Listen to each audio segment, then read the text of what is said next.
in progress. చూడండి, 2 రకాల శక్తి వనరులనేటివి ఉంటాయమ్మా.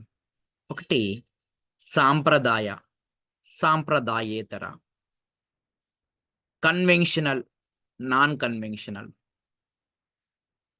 సాంప్రదాయ ఇంధన వనరులు అని, కన్వెన్షనల్ అని, దీన్నే నాన్ రెన్యూబుల్ అని, దీన్నే పునరుత్పత్తి కాని. ఈ 4 పేర్లు గుర్తుపెట్టుకోవాలి.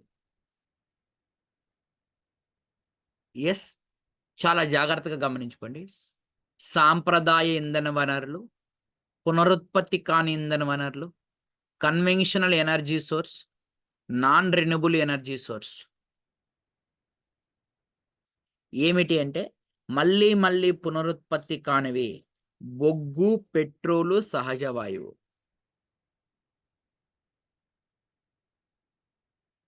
ఇవి మళ్ళీ మళ్ళీ మనకి పునరుత్పత్తి కావు అని చెప్పేసి మాట్లాడుతున్నానమ్మా. మళ్ళీ మళ్ళీ మనకి పునరుత్పత్తి కావు.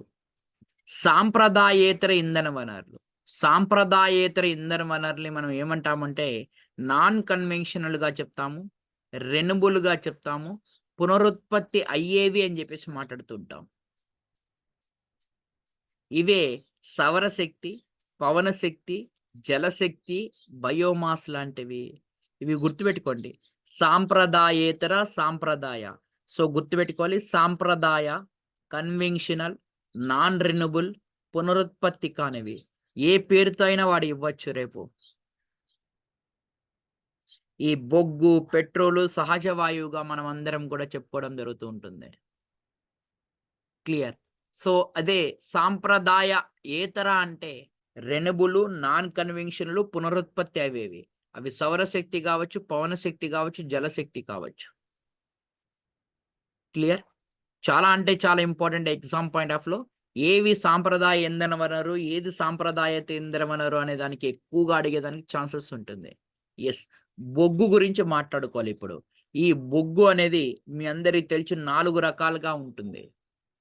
అత్యంత మేలు రకమైన బొగ్గు ఏమిటి అంటే ఆంథ్రాసైట్. మేలు రకమైంది ఆంథ్రాసైట్. మన ఇండియాలో ఎక్కువగా దొరికేది బిటుమినస్. సో లిగ్నైట్ అనేది తమిళనాడులో దొరుకుతూ ఉంటుంది. తమిళనాడులోనే నైవేలి అనే ప్రాంతంలో దొరుకుతూ ఉంటుంది. రైట్. సో ఈ యొక్క బొగ్గు యొక్క కార్బన్ శాతాన్ని బేస్ చేసుకొని, కార్బన్ యొక్క శాతాన్ని బేస్ చేసుకొని బొగ్గు యొక్క రకాలు ఆంథ్రాసైట్, బిటుమినస్, లిగ్నైట్, పీట్ అని చెప్పేసి మాట్లాడుకుంటున్నాం. ఏబిఎల్పి అని చెప్పేసి మాట్లాడుతున్నాం. ఆంథ్రాసైట్ నాణ్యతమైనది, బిటుమినస్ అనేది ఇండియాలో దొరికేది, ఎల్ అంటే లిగ్నైట్ తమిళనాడులో, పి అంటే పీట్ అని చెప్పేసి కొయ్య బొగ్గుగా చెప్పడం జరుగుతూ ఉంటుంది. సో చాలా జాగ్రత్తగా మీరు అందరూ కూడా గమనించుకోగలగండి. ఎగ్జామ్ ఓరియంటెడ్ చాలా అంటే చాలా ఇంపార్టెంట్. రైట్. సో ఇవన్నీ కూడా సాంప్రదాయ ఇంధన వనరులు, కన్వెన్షనల్, సో నాన్ రెన్యూబుల్, పునరుత్పత్తి కాని వాటి గురించి మాట్లాడుతున్నా. పెట్రోల్ గురించి మనం మాట్లాడుకోవాలి. ఈ పెట్రోల్ అనేది ఏ శిలల్లో దొరుకుతుందని ఎగ్జామ్ పాయింట్ ఆఫ్ లో చాలా సార్లు అడిగాడు. అవక్షేప శిలల్లో దొరుకుతూ ఉంటుంది. పెట్రోల్ అనేది ఏ రెండిటి యొక్క సమ్మేళనం అంటే హైడ్రో మరియు కార్బన్లు, అంటే నీరు మరియు కార్బన్ల యొక్క సమ్మేళనమే పెట్రోల్ అని చెప్పేసి మాట్లాడుతుంటాం. సింపుల్ గా ఎగ్జామ్ లో అడుగుతున్న పాయింట్లని, అంటే పెట్రోల్ అనేది ఏ యొక్క రాక్స్ లో దొరుకుతుంది అంటే సెడిమెంటరీ రాక్స్, అవక్షేప శిలలుగా చెప్పడం జరుగుతుంటుంది.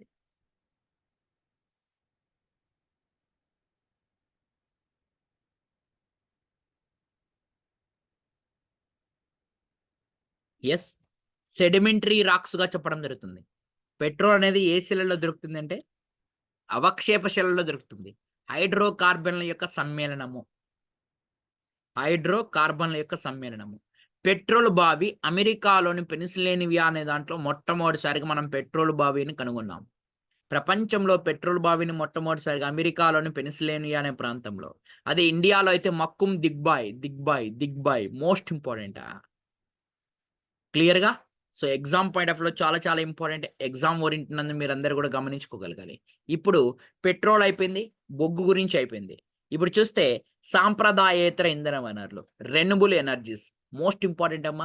ఎగ్జామ్ పాయింట్ ఆఫ్ లో చెప్తున్నాను చూడండి. ఇప్పుడు చూస్తాం.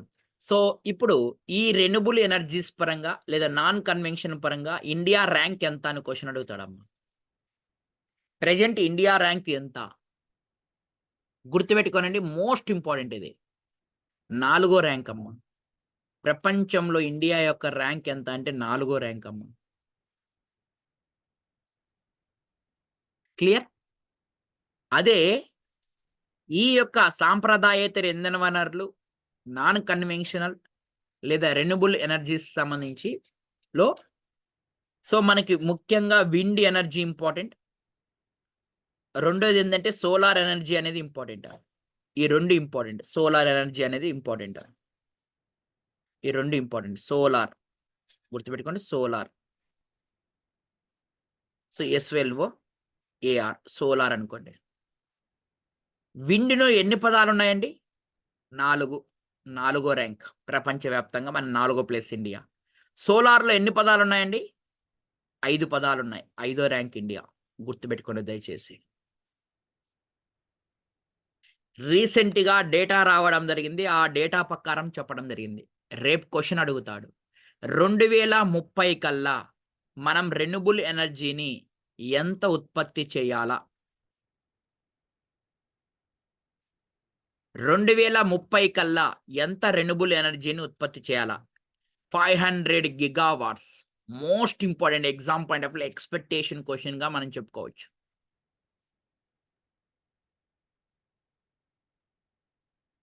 క్లియర్? చాలా అంటే చాలా చాలా చాలా చాలా ఇంపార్టెంట్. 2030 కల్లా COP26లో నరేంద్ర మోడీ గారు ఏమని చెప్పారయ్యా అంటే, గ్లాస్గోలో జరిగిన COP26లో 500 గిగావాట్లనేది 2030 కల్లా మేము రెన్యూబుల్ ఎనర్జీని లేదా నాన్ కన్వెన్షనల్ ఎనర్జీని చేయాలా? సాంప్రదాయేతర ఇంధన వనరుల ద్వారా 500 గిగావాట్లనేది మేము ఉత్పత్తి చేయాలని టార్గెట్ పెట్టుకొని ఉన్నారు. దయచేసి గుర్తుపెట్టుకోండి. మరొకటి, ఇటీవల కాలంలో మీ అందరికీ ఒక మోస్ట్ ఇంపార్టెంట్ ఏమిటి అంటే, మనం సౌరశక్తి గురించి చెప్పుకోబోతున్నాం గాబట్టి, మీ అందరికి చెప్పుకోగలగాలి.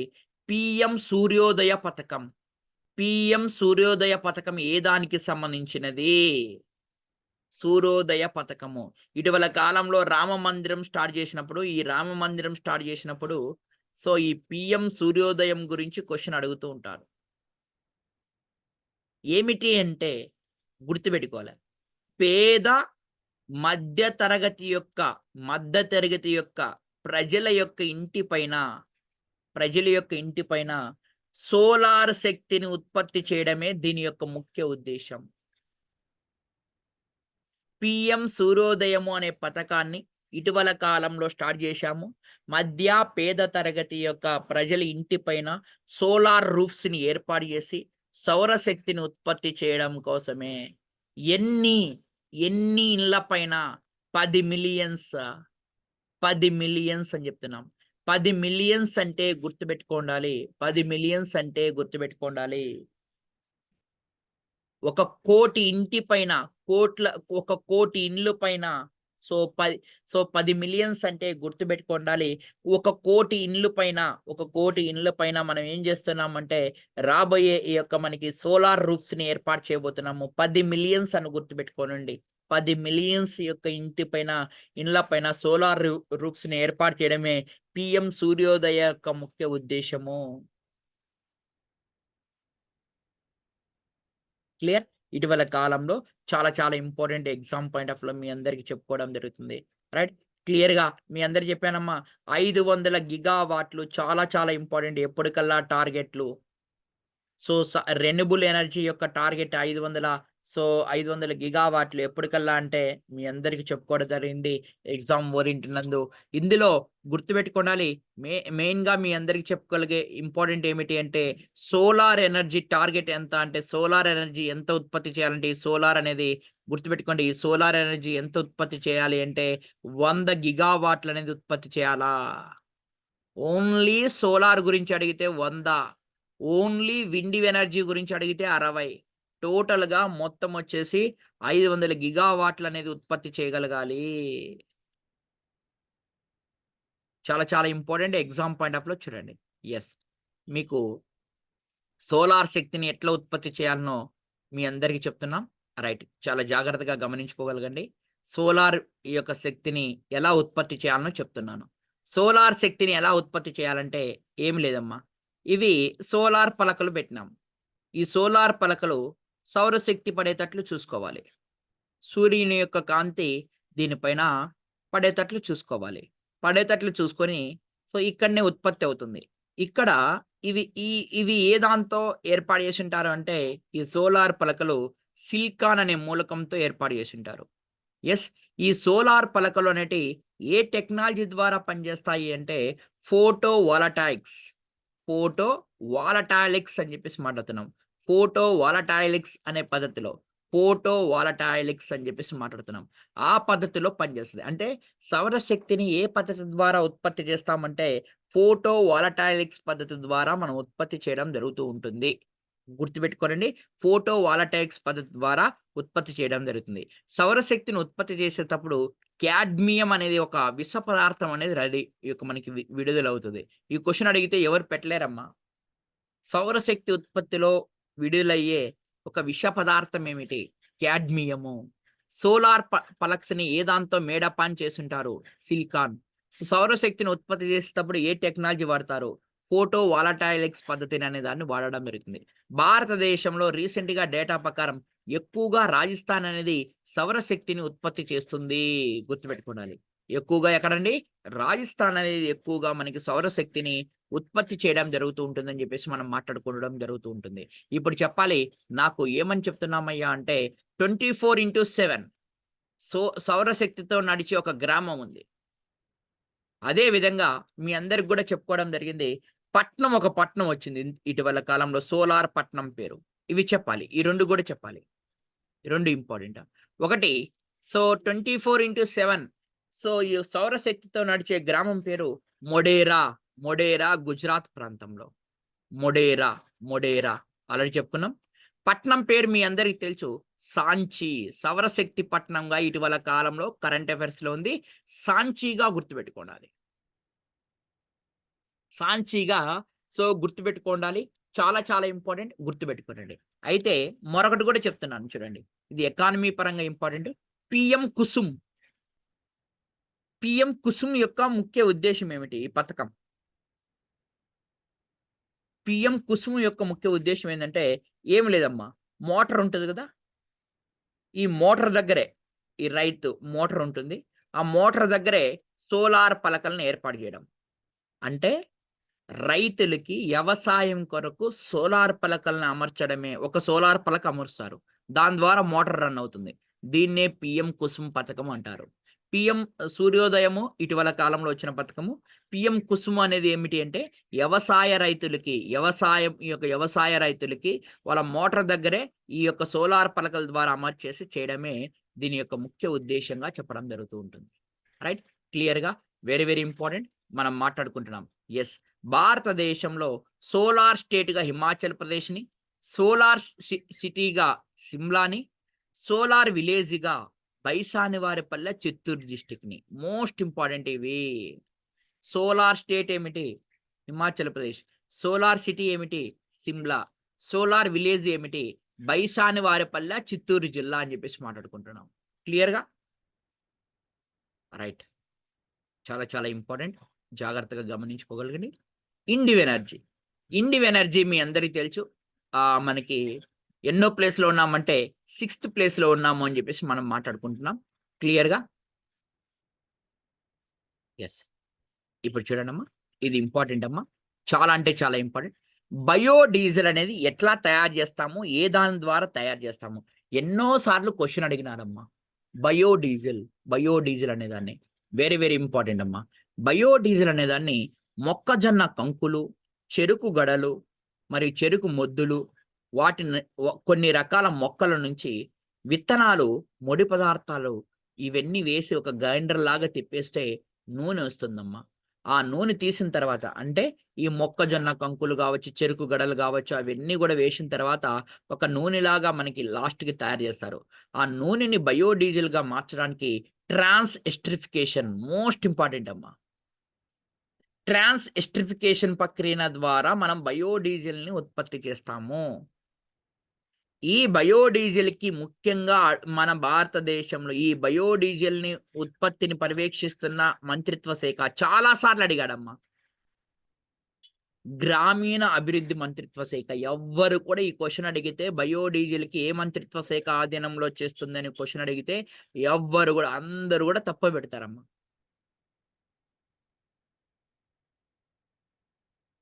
రైట్. మీ అందరూ గూడా గమనించుకోగలిగానమ్మా. ఇది చాలా చాలా ఇంపార్టెంట్. నేను మెయిన్‌గా చెప్తూ వస్తున్నాను. ఈ యొక్క అంశాలను గుర్తుపెట్టుకోవాలి. బయోడీజిల్‌ని ఏ పద్ధతి ద్వారా తయారు చేస్తారు? ట్రాన్స్ ఎస్టరిఫికేషన్. ఫస్ట్ క్రిమ్ పాయింట్స్ తెలుసుకున్నారంటే ఎగ్జామ్‌లో క్లియర్‌గా మీరు నిన్న మనము ద్రవ్యము అనే కాన్సెప్ట్ చెప్తూ ఉన్నాం. బయోడీజిల్‌లో ఏ మంత్రిత్వ శాఖ కింద ఉంటుంది అంటే గ్రామీణ అభివృద్ధి మంత్రిత్వ శాఖ కింద ఉంటుంది. క్లియర్‌గా. అయితే ఈ బయోడీజిల్‌ని మన ఇండియాలో 2 యొక్క మొక్కలు very, very, very, very, very important. Jatropha curcas, pongamia pinnata. ఈ 2 చెట్లు వలన ఎన్ని సార్లు అడిగాడంటే అన్ని సార్లు అడిగాడు ఈ question. Jatropha curcas, pongamia pinnata. Jatropha curcas అంటే అడవి ఆముదం అని గూడా అప్పుడప్పుడు ఇస్తుంటాడు. పొంగామియా పినోటా అంటే కానుగ చెట్టు అని గూడా ఇస్తూ ఉంటాడు. కాబట్టి ఈ 2 మీరు గుర్తుపెట్టుకోవాలి. బయోడీజిల్‌ని ఉత్పత్తి చేయడానికి మన భారతదేశంలో వాడుతున్నవి ఏమిటి? అదో అది. యెస్. అమెరికాలో సోయాబీన్ మొక్కల్ని, మలేసియాలో పామ్ ఆయిల్‌ని, ఒక బయోడీజిల్‌కి ఉపయోగపడే ఒక శిలీంధ్రం పేరుందమ్మా. మోస్ట్ ఇంపార్టెంట్ ఇది గూడా. గ్లియోకాల్డియా. గ్లియోకాల్డియా అనేది బయోడీజిల్ యొక్క ఉత్పత్తిలో ఉపయోగపడుతున్న శిలీంధ్రము. చాలా సార్లు ఈ ఏరియా నుంచి ఖచ్చితంగా క్వెషన్ అడుగుతున్నాడు. నేను బయోడీజిల్ గురించి చెప్తున్నా. బయోగ్యాస్ గురించి చెప్పడంలే. బయోడీజిల్ గురించి చెప్తున్నా. బయోడీజిల్ గురించి చాలా సార్లు అడిగాడు ఎగ్జామ్‌లో గుర్తుపెట్టుకోనండి. ఆ మొక్కల పేర్లు అడుగుతుంటాడు. సో, ఈ యొక్క మొక్కల పేర్లు మన ఇండియాలో మొక్కల పేరు బయోడీజిల్ ఉత్పత్తి చేయడానికి మన ఇండియాలో మొక్కల పేర్లు అడుగుతూ ఉంటాడు. క్లియర్? చాలా జాగా. ఆ బయోడీజిల్‌ని ఉత్పత్తి చేయడానికి ఏ టెక్నాలజీని ఉపయోగిస్తాం అనేది కూడా చాలా చాలా ఇంపార్టెంట్ తల్లి ఎగ్జామ్‌లో. రైట్. చూడండి మరొక అంశము మనము గ్యాస్ అంటే ఏమిటి మీ అందరికి చెప్పాను. బయోగ్యాస్ అంటే ఏమిటో మనం మాట్లాడుకుందాం ఒక్కసారి దీన్ని. ఈ ఈ మనకి జాగ్రత్తగా గమనించుకుందాం. బయోగ్యాస్. ఇప్పుడు చెప్పుకున్నాం. బయోగ్యాస్ అనేది దీనినే మార్స్ గ్యాస్ అంటాము. దీన్నే గోబర్ గ్యాస్ అంటామమ్మా. మార్స్ గ్యాస్ అన్నా, బయోగ్యాస్ అన్నా, గోబర్ గ్యాస్ అన్నా ఒకటే. ఏం లేదమ్మా. సో, ఆవు పేడ, ఆకులు, కొమ్మలు, ఇతర వ్యర్థ పదార్థాలు వాటన్నిటిని కుళ్ళబెట్టాలమ్మ. కుళ్ళబెట్టాలి. ఒక చోట వేసేయాలి. వేసిన తర్వాత మిథనోకోకస్, మిథనోబాసిల్లస్ అనే బ్యాక్టీరియాస్‌ని పంపాలా. మోస్ట్ ఇంపార్టెంట్ ఇది. చాలా చాలా ఇంపార్టెంట్ ఎగ్జామ్ పాయింట్ ఆఫ్ వ్యూలో. బయోగ్యాస్‌లో ఏముంటుంది? మీథేన్ అనేది ఉంటుంది. బయోగ్యాస్‌లో ఏముంటుందంటే మీథేన్ అనేది ఉంటుంది.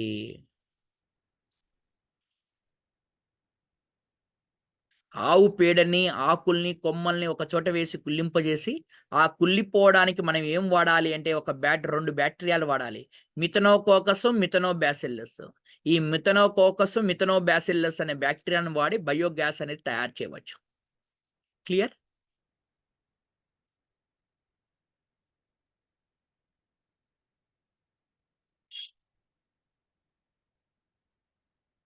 రైట్.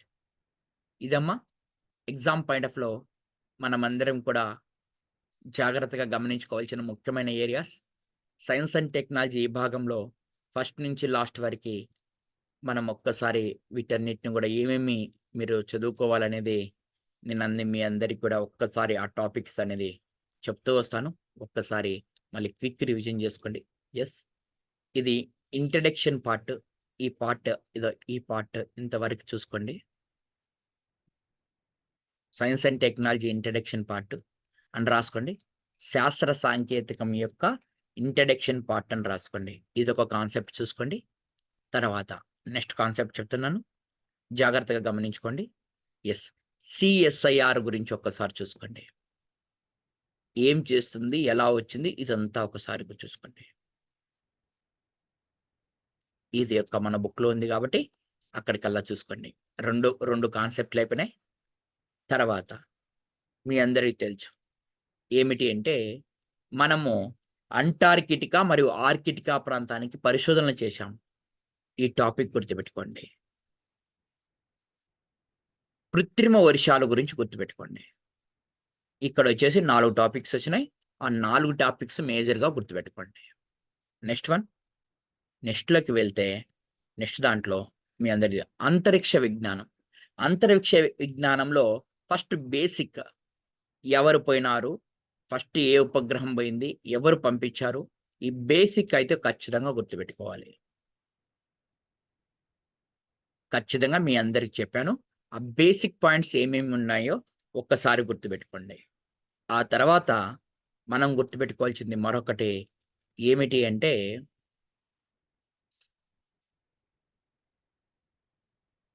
యెస్. ఇస్రో యొక్క మెయిన్ విభాగాలు ఏమున్నాయి? ఎక్కడెక్కడ ఏ సెంటర్ ఉంటుందో దాన్ని గుర్తుపెట్టుకోండి. ఎక్కడెక్కడ ఏ సెంటర్ ఉంది? ఇస్రో యొక్క అనుబంధ సంస్థలు ఏమేమి ఉన్నాయి? అనేది ఖచ్చితంగా గుర్తుపెట్టుకోవాలి. యెస్. మీకు చెప్పా. సో, ఇందులో మీరందరూ గూడా గుర్తుపెట్టుకోవాల్సింది ఇది మాత్రం most important. Chandrayaan one, Chandrayaan two, Mangalyaan most important. ఇది ఖచ్చితంగా గుర్తుపెట్టుకోవాలి. ఏ దాని ద్వారా ఏమేమిటి అనేది ఖచ్చితంగా గుర్తుపెట్టుకోవాలి ఈ ఏరియా నుంచి. Next one.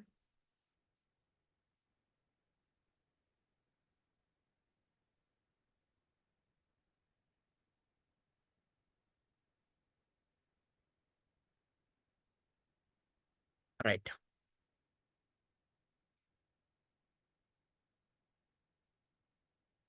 రక్షణ రంగంలో మీ అందరికి చెప్పా. ఈ రక్షణ రంగ సంస్థలు ఎక్కడెక్కడ ఉన్నాయో గుర్తుపెట్టుకోవాలి.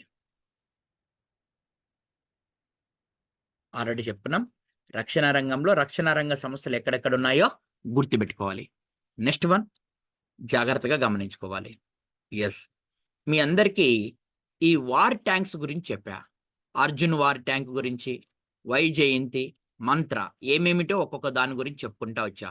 ఈ వార్ ట్యాంక్స్ గురించి ఖచ్చితంగా గుర్తుపెట్టుకోవాలి. క్లియర్? క్లారిటీ ఇస్తున్నా వన్ బై వన్ ఎగ్జామ్‌లో.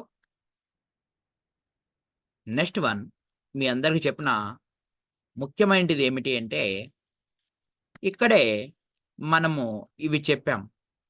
రఫేల్ యుద్ధ విమానాలు బ్రహ్మోస్ క్షిపణి గురించి ఖచ్చితంగా గుర్తుపెట్టుకోవాలి. గుర్తుపెట్టుకోండి.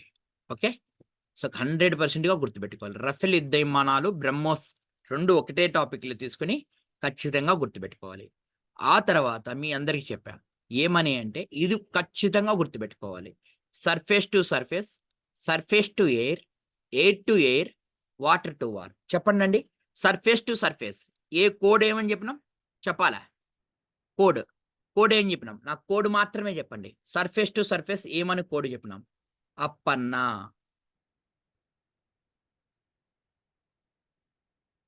అప్పన్న. సర్ఫేస్ టు ఎయిర్ ఏమని కోడ్ చెప్పినాం? అత్తిపడాకు. ఎయిర్ టు ఎయిర్ మీ అందరికి తెలుసు Astra. Water to water Sagarika. అప్పన్న అంటే అగ్ని, ప అంటే పృథ్వీ, నా అంటే నాగ. నాగునేమన్నాం? ఫైర్ అండ్ ఫర్గాట్ అని చెప్పినాం. ఫైర్ అండ్ ఫర్గాట్ అని చెప్పినాం నాగుని. ఆ అంటే ఇక్కడ ఆకాసు, తి అంటే త్రిశూల్. ఇవి ఖచ్చితంగా క్వెషన్‌లో ఉంటాయి. ఎగ్జామ్‌లో రేపు అడుగుతాడు. ఈ క్రింది వానిలో సో, ఉపరితలం నుంచి ఉపరితలం పైకి, ఉపరితలం నుంచి ఉపరితలం పైకి ప్రయోగించనిది అంటాడు. ప్రయోగించనిది లేదా ప్రయోగించేవి అంటాడు. చాలా జాగ్రత్తగా ఈ కాన్సెప్ట్‌ని మీరందరూ కూడా గుర్తుపెట్టుకోవాల్సిందిగా చెప్పడం జరుగుతుంది. ఇది మోస్ట్ ఇంపార్టెంట్ టాపిక్. ఖచ్చితంగా అక్కడి నుంచి ఏరియాని మనం అడగడానికి ఎక్కువ ఆస్కారాలున్నాయండి. గుర్తుపెట్టుకోనండి. ఎగ్జామ్ పాయింట్ ఆఫ్ వ్యూలో చాలా చాలా ఇంపార్టెంట్ అవి. రైట్.